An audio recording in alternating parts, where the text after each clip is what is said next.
നമസ്കാരം. ബജറ്റ് അവതരണത്തിന് ശേഷം ധനമന്ത്രി ശ്രീ കെ എൻ ബാലഗോപാൽ നമ്മളോടൊപ്പം ചേരുകയാണ്. നിരവധി വിമർശനങ്ങൾ പ്രതിപക്ഷ നിരയിൽ നിന്ന് ഉയർന്നു വന്നിരിക്കുന്ന സാഹചര്യത്തിൽ കേരളത്തിന്റെ ഈ വർഷത്തെ മുന്നോട്ടുള്ള പോക്കിന് എന്ത് കാഴ്ചപ്പാടാണ് ഈ ബജറ്റിലൂടെ ധനമന്ത്രി അവതരിപ്പിക്കുന്നത് എന്നതിലേക്കായിരിക്കും ഈ 15 മിനിറ്റ് നീളുന്ന സംഭാഷണത്തിൽ ഞാൻ പ്രധാനമായും ഊന്നുക.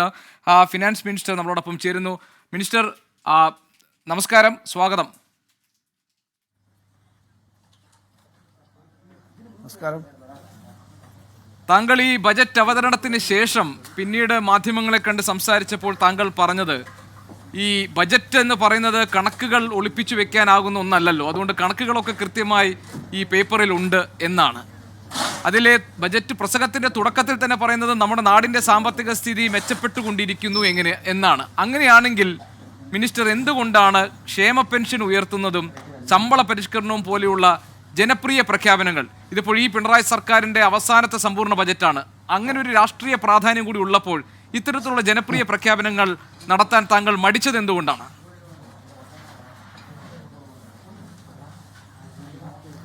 സാമ്പത്തിക സ്ഥിതി മെച്ചപ്പെടുന്നു എന്ന് പറഞ്ഞത് വളരെയേറെ അങ്ങ് നേരത്തെ ഉണ്ടായ വെട്ടിക്കുറവിനെല്ലാം മറികടന്നുകൊണ്ട് 10-50,000 കോടി രൂപ ഒരു വർഷം അധികം വന്നു എന്നല്ല. നമുക്ക് യഥാർത്ഥത്തിൽ കിട്ടിക്കൊണ്ടിരുന്നത് ഒന്നാം പിണറായി സർക്കാരിന്റെ സമയം വരെ കിട്ടിക്കൊണ്ടിരുന്നതിൽ നിന്നും 50,000 കോടിയിലധികം വെട്ടിക്കുറവ് വന്നിട്ടുണ്ട്. 50,000 കോടി രൂപ ആകെ 1.5 ലക്ഷം കോടി രൂപ 1,50,000 60,000 കോടി രൂപ ചെലവാക്കുന്ന ഒരു സ്ഥലത്ത് 50,000 കോടി രൂപയുടെ കുറവ് വന്നാൽ എന്താവുന്ന നഷ്ടമെന്ന് അറിയാമല്ലോ. ആ ഒരു സാഹചര്യത്തിൽ നമ്മൾ ഫൈറ്റ് ചെയ്ത് നമുക്കുള്ള എല്ലാ GST കോമ്പൻസേഷൻ ആയാലും ഡിസ്ട്രിബ്യൂട്ടറിലെ കുറവായാലും ബോറോയിങ്ങിന്റെ പേരിൽ കിഫ്ബിയെപ്പെടുത്തിയതിന്റെ പേരിലുണ്ടായ നഷ്ടമായാലും എല്ലാം വന്നിട്ട് നമ്മൾ കഴിഞ്ഞ 2-3 വർഷം വളരെ ബുദ്ധിമുട്ടുമായിരുന്നു. കാരണം 3 വർഷമായിട്ട് ഏകദേശം ഒരേ തരത്തിൽ തുക നമുക്ക് ചെലവാക്കാനേ പറ്റുള്ളൂ. എന്നാൽ ഈ വർഷം അതിനുശേഷം ഇതാദ്യമായിട്ട് 1,59,000 കോടിയിൽ നിന്നും 1,78,000 കോടിയിലേക്ക് ചെലവെത്തുമെന്നാണ് കണക്കാക്കുന്നത്. ചെലവെത്തണമെങ്കിൽ വരവും വരണമല്ലോ ഏതെങ്കിലും തരത്തിൽ. ആ വരവും ചെലവുമേ ഉള്ളൂ, അല്ലാതെ 50,000 കോടിയുടെ വന്നില്ല. പക്ഷേ ശമ്പളം കൊടുക്കാൻ പറ്റില്ല, പെൻഷൻ കൊടുക്കാൻ പറ്റില്ല, ക്ഷേമ പെൻഷൻ കൊടുക്കാൻ പറ്റില്ല എന്നൊരവസ്ഥ ഇടയ്ക്ക് വരുന്ന തരത്തിലേക്ക് ഭീകരമായിരുന്നു സ്ഥിതി. അതുകൊണ്ട് തന്നെ ക്ഷേമ പെൻഷൻ 5 മാസക്കാലം കൊടുക്കാൻ പറ്റിയില്ല. ആ 5 മാസക്കാലം കൊടുക്കാതിരുന്ന ക്ഷേമ പെൻഷനിൽ 2 മാസത്തെ 2,000 കോടി രൂപ ഇപ്പോൾ ഈ 2-3 മാസമായിട്ട് കൊടുത്തു കഴിഞ്ഞു. ഇനി 3 മാസത്തേക്ക് കൂടി കൊടുക്കാനുണ്ട്. 3,000 കോടിയാണ്, 3,000 കോടി. അത് കൊടുക്കുക എന്ന് പറയുന്നത് ആണ് ഒന്നാമത്തെ ഉത്തരവാദിത്വം. അത് കൊടുക്കാൻ പറ്റും എന്നുള്ളത് തന്നെ മെച്ചപ്പെട്ടു അല്പം എന്നുള്ളതിന്റെ അർത്ഥമാണ്. അല്ലാതെ എന്നാൽ ഞങ്ങൾ ഉടൻ തന്നെ ഒരു വളരെ എടുക്കാൻ പറ്റാത്ത ചില കാര്യങ്ങൾ കൊടുക്കാം അങ്ങനെ പോപ്പുലിസ്റ്റായിട്ട് പറയുകയും ചെയ്യാതിരിക്കുകയും ചെയ്യുകയല്ല.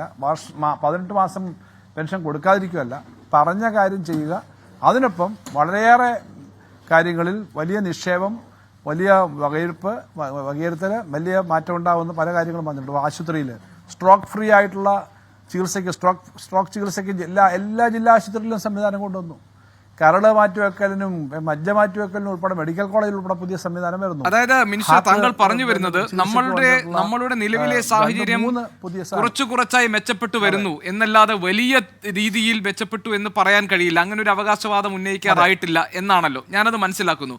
ഇപ്പോൾ കേരളത്തിന്റെ സാമ്പത്തിക സ്ഥിതിയെക്കുറിച്ച് പഠിക്കുകയും നിരീക്ഷിക്കുകയും ഒക്കെ ചെയ്യുന്ന സാമ്പത്തിക വിദഗ്ധർ നിരന്തരം പറഞ്ഞുകൊണ്ടിരിക്കുന്നത് മിനിസ്റ്റർ, പുതിയ വരുമാന മാർഗങ്ങൾ, പുതിയ വരുമാന സ്രോതസ്സുകൾ കണ്ടെത്തുന്നതിൽ നമ്മുടെ സർക്കാർ പരാജയപ്പെട്ടു പോകുന്നു എന്നുള്ളതാണ്. ഇപ്പം നമ്മൾ കടം വാങ്ങുന്നത് വലിയൊരു പ്രശ്നമായി നമ്മൾ അവതരിപ്പിക്കുമ്പോൾ കടം വാങ്ങുന്നതിൻ്റെ വലിയൊരു ശതമാനവും ഈ ശമ്പളവും പെൻഷനും ഒക്കെ കൊടുക്കാൻ വേണ്ടി വിനിയോഗിക്കുന്നു.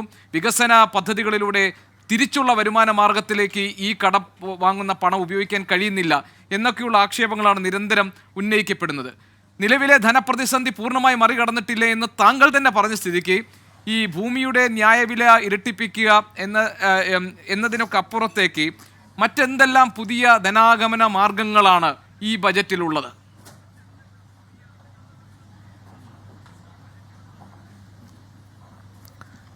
ഈ വർഷത്തെ ബജറ്റിനകത്ത് വാസ്തവത്തിൽ അധികം നികുതി നിർദ്ദേശങ്ങളൊന്നുമില്ല. സാധാരണ ഈ ഫെയർ വാല്യൂ, ഭൂമിയുടെ ഫെയർ വാല്യൂ വർദ്ധിപ്പിക്കുന്ന സമീപനം കഴിഞ്ഞ വർഷങ്ങളിലൊക്കെ എടുത്തിട്ടുണ്ട്. പക്ഷേ ഈ കഴിഞ്ഞ വർഷം ഭൂനികുതിയല്ല, ഭൂമിയുടെ ഫെയർ വാല്യൂ വർദ്ധിപ്പിച്ചിട്ടില്ല. ഇപ്പോഴും ഞാൻ എടുത്തില്ല. കാരണം റിയൽ എസ്റ്റേറ്റ് കച്ചവടം വളരെ കുറവാണ് ഇപ്പോൾ ഇന്ത്യയിൽ. ഇന്ന് വന്നതെന്ന് പറഞ്ഞാൽ 5 സെന്റ് സ്ഥലത്തിന് 20 രൂപ, അല്ല 10 സെന്റ് സ്ഥലത്തിന് 20 രൂപയുള്ള ഭൂനികുതി, ഒരു ആറിന് 5 രൂപ. അപ്പോൾ 4 ആറിന് 20 രൂപ, അത് 30 രൂപയാക്കി. അതാവുന്ന വർധന. അതായത് 5 രൂപ ഒരു ആറിനുള്ളത് 7.5 രൂപയായി. അതല്ലാതെ വേറെ ഫെയർ വാല്യൂ അല്ല. അത് ഞാൻ പറഞ്ഞപ്പോൾ കൊണ്ടുവരാനുള്ള നികുതിയുടെ കാര്യം തന്നെയാണ് ഞാൻ പുതിയ സോഴ്സസ്. വർധന. അതെ,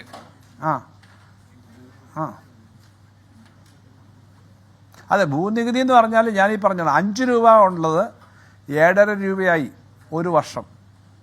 അത് വാസ്തവത്തിൽ അതൊരു വലിയ വർധനയാണെന്ന് ആരും പറയുമെന്ന് എനിക്ക് തോന്നുന്നില്ല. പക്ഷേ നമ്മൾക്ക് എല്ലായിടത്തും ഇട്ട് വേറെ വർദ്ധിപ്പിക്കാനില്ല. മദ്യത്തിൻ്റെ ടാക്സ് ഇപ്പോൾ കൂട്ടാവുന്ന സാധ്യതയൊന്നുമില്ല. പെട്രോള്, മദ്യം ഇത് രണ്ടുമേ ഉള്ളൂ സ്വതന്ത്രമായി ചെയ്യാവുന്നത്.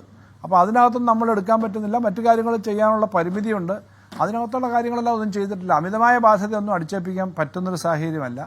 പുതിയ സോഴ്സ് എന്ന് പറഞ്ഞാൽ മറ്റ് സ്റ്റേറ്റുകളിലൊക്കെ എന്ത് സോഴ്സാണ് ഉള്ളത്? ഇവിടെ ചെയ്യുന്നതിനേക്കാളും വ്യത്യസ്തമായി വേറെ എവിടെയൊന്നും ചെയ്യുന്നില്ല. നമ്മുടെ ടാക്സ് വർധന കഴിഞ്ഞ വർഷങ്ങളിൽ 2-3-4 വർഷം എടുത്താൽ ഇന്ത്യയിലെ മറ്റേത് സ്റ്റേറ്റിനേക്കാളും മെച്ചവുമാണ്. ശരി മിനിസ്റ്റർ, ഇതിനകത്തൊരു ഈ ബജറ്റിലൊരു വലിയ മേന്മയായി താങ്കൾ ഉയർത്തിക്കാട്ടുന്നതാണ് ലൈഫ് പദ്ധതിക്ക് ചരിത്രത്തിൽ ആദ്യമായി ഏറ്റവും വലിയൊരു വിഹിതം നീക്കിവെച്ചിരിക്കുന്നു. 1160 കോടി രൂപ. തദ്ദേശ സ്ഥാപനങ്ങൾക്ക് വേണ്ടി 774 കോടി രൂപ ഈ ബജറ്റിൽ മാറ്റിവെച്ചിട്ടുണ്ട്. പക്ഷേ നമുക്കറിയാം, വലിയ സാമ്പത്തിക പ്രതിസന്ധിയെ തുടർന്ന് ഈ പദ്ധതി വിഹിതമൊക്കെ 50% വെട്ടിക്കുറച്ച് നിൽക്കുന്ന ഒരു സാഹചര്യത്തിലാണ് നമ്മുടെ സംസ്ഥാനം കടന്നു പോകുന്നത്. മാത്രമല്ല, പ്രതിപക്ഷത്തിൻ്റെ പ്രധാനപ്പെട്ട ഒരു ആരോപണം തന്നെ ലൈഫ് മിഷന് വേണ്ടി നീക്കിയിരിപ്പായിരുന്ന 500 കോടി, കഴിഞ്ഞ ബജറ്റിൽ നീക്കിവെച്ച 500 കോടിയിൽ 25% മാത്രമാണ് എക്സ്പെൻഡിച്ചർ ഉണ്ടായിട്ടുള്ളത്, വിനിയോഗിക്കാൻ കഴിഞ്ഞിട്ടുള്ളതെന്നാണ്. അപ്പോൾ പ്രായോഗികമല്ലാത്ത നിർദ്ദേശങ്ങൾ ഈ ബജറ്റിൽ വെക്കുന്നു, അത് വലിയ മേന്മയായി ഈ സർക്കാർ അവതരിപ്പിക്കുന്നു. ഇതാണ് പ്രതിപക്ഷത്തിന്റെ ആരോപണം. അതുകൊണ്ട് തന്നെ ഇതൊരു കണ്ണിൽ പൊടിയിടുന്ന ബജറ്റാണ് എന്ന ആക്ഷേപം ഉന്നയിക്കുകയാണ് അവർ.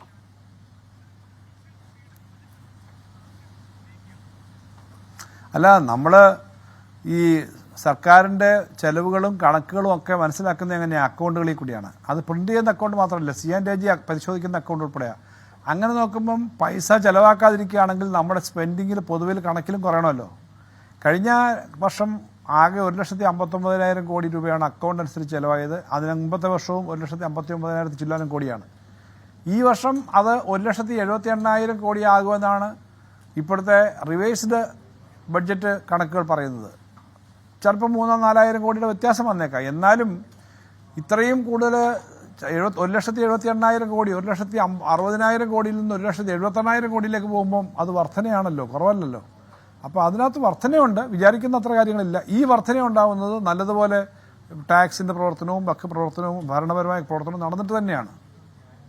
ഈ സപ്ലൈകോയ്ക്ക് നീക്കി വെച്ചിട്ടുള്ള 700 കോടിയുടെ കാര്യത്തിലും വിമർശനം ഉണ്ടാകുന്നത് സപ്ലൈകോയ്ക്ക് സർക്കാർ കൊടുക്കാനുള്ള കടം തീർക്കാൻ മാത്രമേ ഈ പണം ഉപയോഗിക്കുക. അതായത് വിതരണക്കാരുടെ പണം കൊടുത്തിട്ടില്ല, കർഷകരുടെ പണം കൊടുക്കാതെ നിൽക്കുന്നുണ്ട്.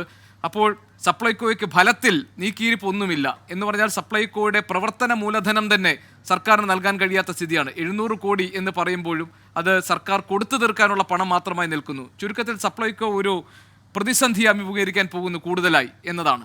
അത് ശരിയല്ലേ?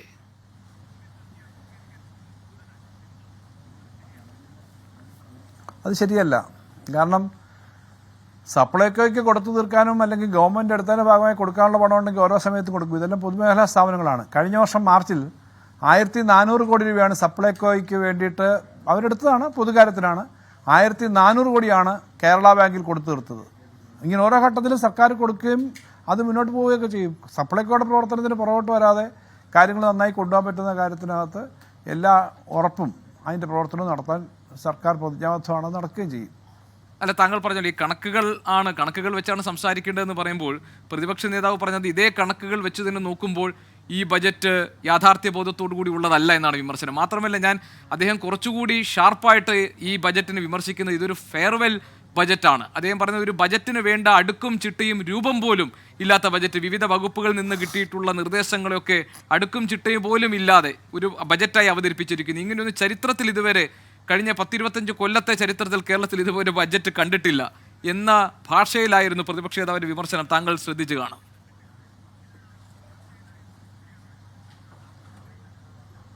അല്ല, പ്രതിപക്ഷ നേതാവിന് ശക്തമായി വിമർശിക്കാനും പറയാനും ഒക്കെ ഉള്ള അവകാശമുണ്ടല്ലോ. പക്ഷേ ഈ കഴിഞ്ഞ 10-25 വർഷത്തിനിടയിൽ ഏറ്റവും വലിയ ബുദ്ധിമുട്ടേറിയ ഒരു ഘട്ടത്തിൽ കൂടി, കേരളത്തിൻ്റെ ചരിത്രത്തിൽ ഏറ്റവും വലിയൊരു ബുദ്ധിമുട്ടേറിയ ഘട്ടത്തിൽ കൂടി ഇത് മുന്നോട്ട് കൊണ്ടുപോയി അതിനെ പ്ലാൻ ചെയ്ത് മുന്നോട്ട് കൊണ്ടുപോകാനാണ് ഈ ഗവൺമെൻറ് ശ്രമിച്ചുകൊണ്ടിരിക്കുന്നത്. അങ്ങനെ ശ്രമിച്ചുകൊണ്ടിരിക്കുമ്പോൾ അതിനകത്ത് കാര്യങ്ങൾ മുന്നോട്ട് കൊണ്ടുപോകാനായി ശ്രമിക്കുന്നതിൻ്റെ റിസൾട്ടാണ് ഞാൻ നേരത്തെ പറഞ്ഞ കാര്യങ്ങളിൽ കണ്ടത്. അങ്ങനെ മുന്നോട്ട് വരുന്നുണ്ട്. ഞങ്ങളെപ്പോലുള്ള സാധാരണക്കാരായ ആളുകൾ, ഈ ഗവൺമെൻറ് പ്രതിനിധികൾ, മന്ത്രിമാരൊക്കെ ആ സാധാരണക്കാരുടെ രീതിയിൽ തന്നെ കാര്യങ്ങൾ ചെയ്തുകൊണ്ട് മുന്നോട്ട് പോവുകയാണ്. അസാമാന്യമായ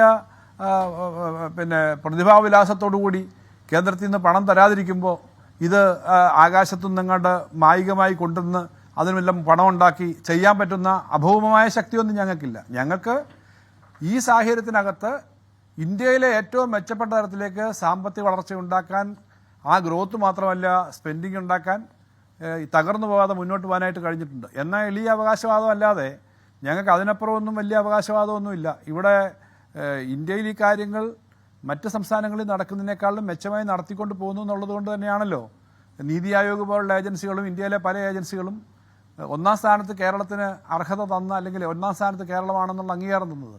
ആ കാര്യത്തിനകത്ത് അദ്ദേഹവും പ്രതിപക്ഷ നേതാവും പ്രതിപക്ഷവും പോലും എന്തെങ്കിലും തർക്കം പറയുമെന്ന് തോന്നുന്നില്ല. അപ്പോൾ ഇന്ത്യയിലെ പല യാർഡ് സ്റ്റിക്കുകളിലും, ഡെവലപ്മെൻറ്റ് യാർഡ് സ്റ്റിക്കുകളിലും ഏറ്റവും മുന്നിൽ നിൽക്കാൻ സോഷ്യൽ സെക്യൂരിറ്റിയിലായാലും സോഷ്യൽ സർവീസസിലായാലും ഒക്കെ ഏറ്റവും മുന്നിൽ നിൽക്കാൻ ഈ ഗവൺമെൻറ് കഴിഞ്ഞിട്ടുണ്ട്.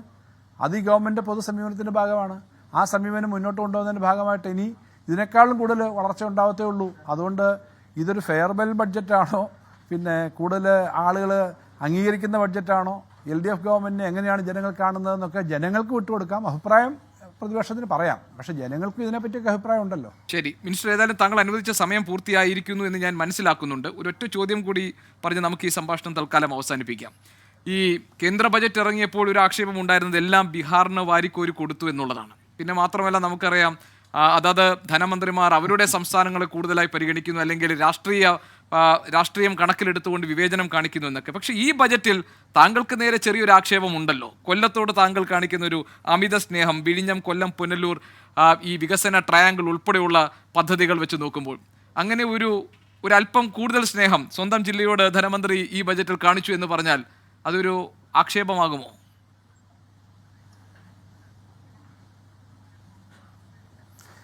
അങ്ങനെ പ്രത്യേക സ്നേഹം കാണിച്ചിട്ടില്ല എന്നുള്ളത് കൊണ്ട് അങ്ങനെ പറഞ്ഞാലൊരു ആക്ഷേപമാവില്ല. കാരണം അങ്ങനെ പ്രത്യേക സ്നേഹം ഒരു ജില്ലയോടെയും കാണിക്കുന്നില്ല. കണക്കുകൾ എടുത്തു നോക്കിയാൽ വളരെ കൃത്യമായി ഓരോ സ്ഥലത്തുമുള്ള കാര്യങ്ങൾ കാണാം. വിഴിഞ്ഞം, കൊല്ലം, പുനലൂർ എന്ന് പറയുന്നത് അതൊരു അതിനകത്ത് പറയാം. വിഴിഞ്ഞം, ആറ്റിങ്ങൽ, കൊല്ലം, കൊട്ടാരക്കര, പുനലൂർ, പിന്നെ ചടയമംഗലം, കടയ്ക്കൽ, കിളിമാനൂർ, അങ്ങനെ പറയാം. ഇത് കൊട്ടാരക്കര എന്ന് വേണമെങ്കിൽ പറയാം, കാരണം എൻ്റെ മണ്ഡലം കൂടെ ആണല്ലോ. വിഴിഞ്ഞം, ഇതെല്ലാം അടങ്ങുന്ന, ഈ മേഖലയെല്ലാം അടങ്ങുന്ന ഒരു വലിയ ഗ്രോത്ത് സെൻറ്റർ വരും. അതിനപ്പുറത്തേക്കും പത്തനംതിട്ടയിലേക്കും ആലപ്പുഴയിലേക്കും വരെ നീളുന്ന ഒരു വലിയ ഗ്രോത്ത് സെൻറ്റർ ആയിരിക്കും. എന്ന് മാത്രമല്ല കേരളത്തിലാകെ ഇതിൻ്റെ എഫക്റ്റ് ഉണ്ടാവും. പിന്നെ പണം ചിലവാക്കുന്നതും മറ്റു കാര്യങ്ങൾ ചിലവാക്കുന്നതും നോക്കിക്കഴിഞ്ഞാൽ ഏറ്റവും കൂടുതൽ ഇപ്പോൾ വലിയ ഡെവലപ്മെൻറ്റ് വന്നുകൊണ്ടിരിക്കുന്ന മധ്യ കേരളത്തിൽ, ഇപ്പോൾ കൊച്ചിയും ചുറ്റുപാടുമുള്ള ഏറ്റവും വലിയ ഇൻവെസ്റ്റ്മെൻ്റ് ഉണ്ട്. അത് നമുക്ക് പിന്നെ ആരെങ്കിലും വിചാരിച്ചാൽ കുറയ്ക്കാൻ പറ്റുമോ? കോഴിക്കോട് മേഖലയിലും പാലക്കാട് മേഖലയിലും ഇപ്പോൾ ഒറ്റ ഗിഫ്റ്റ് സിറ്റിയുടെ ഒറ്റ പ്രോഗ്രാമിന് മാത്രം 200-200 കോടി രൂപയാണ് വെക്കുന്നത്. അപ്പോൾ എല്ലാ സ്ഥലത്തും ഗ്രോത്ത് വരിക എന്നുള്ളതാണ്. കണ്ണൂർ IT പാർക്കിൻ്റെ 232 കോടി രൂപയാണ് കഴിഞ്ഞ ദിവസം IT പാർക്കിൻ്റെ അംഗീകരിച്ചത്. ഇതേപോലെ നാഷണൽ ഹൈവേയുടെ മാത്രമല്ല തീരദേശ ഹൈവേയുടെ പദ്ധതിക്കകത്ത് കുറേയേറെ പരിപാടി പറഞ്ഞിട്ടുണ്ട്. എല്ലാ സ്ഥലത്തും നല്ലതുപോലെ ഡെവലപ്മെൻറ്റ് വരിക എന്നുള്ളതാണ് കേരളത്തിൻ്റെ പ്രത്യേകത. അത് ഞാൻ പറഞ്ഞൊരു കാര്യമുണ്ട്. നമ്മുടെ പുതിയ ഇൻഡസ്ട്രീസ് രംഗത്ത് വന്നേക്കുന്ന പിന്നെ IT മേഖലയിലും മറ്റ് ഫുഡ് പ്രോസസ്സിങ്ങും പല മേഖലയിൽ വന്നേക്കുന്ന ചെറുപ്പക്കാരുടെ കുറച്ച് പേരുകൾ ഞാൻ പരാമർശിച്ചു. അവർ മാത്രമല്ല ഉള്ളത്, എങ്കിൽ പോലും അവരുടെ പരാമർശിക്കാൻ കാര്യം ഏറ്റവും റിമോട്ടായ കേരളത്തിലെ ഗ്രാമങ്ങളിൽ പോലും ചെറുപട്ടണങ്ങളിൽ പോലും ഇങ്ങനെ പുതിയ സംവിധാനങ്ങൾ വരുന്നു.